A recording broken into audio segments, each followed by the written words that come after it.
He united China, built the first Great Wall, commissioned an army of terracotta warriors to guard him in death. And yet, he feared death more than anything. This is a story of Qin Shi Huang, China's first emperor, and how his obsession with eternal life may have killed him. Rising to power in 221 BCE, Qin Shi Huang was a revolutionary ruler. He crushed rival kingdoms, standardized currency and script, and transformed China into a centralized empire. But beneath the grandeur was deep paranoia. He believed death was a disease that could be cured. So, he sent envoys across land and sea in search of the elixir of life, a potion that would make him immortal. One legendary mission involved a sorcerer named Su Fu, sent east with 3,000 virgins to find the fabled Isles of the Immortals. They never returned. At home, Qin turned to alchemistmen who promised immortality in the form of shimmering liquid potions. Their key ingredient, Mercury. Mercury was believed to be magical,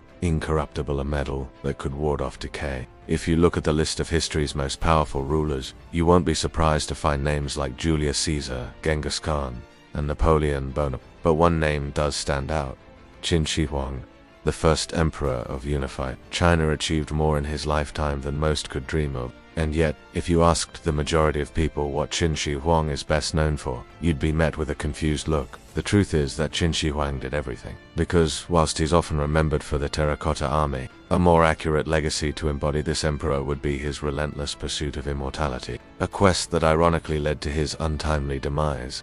In most historical accounts, Qin Shi Huang is portrayed as a visionary leader who standardized currency, weights, and measures. But beneath the surface of his grand achievements lurked an obsession that would ultimately consume him. Whether you realize it or not, this fixation on eternal life has shaped the way we view power and mortality for centuries. However, in Qin Shi Huang's empire, it was a very different story. Everyone was aware that the emperor's quest for immortality dominated their lives. And that's because in ancient China, Qin Shi Huang had achieved the seemingly impossible, unifying warring states under one rule. You see, Qin Shi Huang created an empire that has been dubbed the birthplace of China, or the foundation of Chinese civilization, and that is because almost all of China's subsequent dynasties were influenced by his reforms and centralized government system. That's more impact than most rulers have had on their nations throughout history. And the reason Qin Shi Huang's legacy endures so much is because he was essentially every type of ruler you can think of: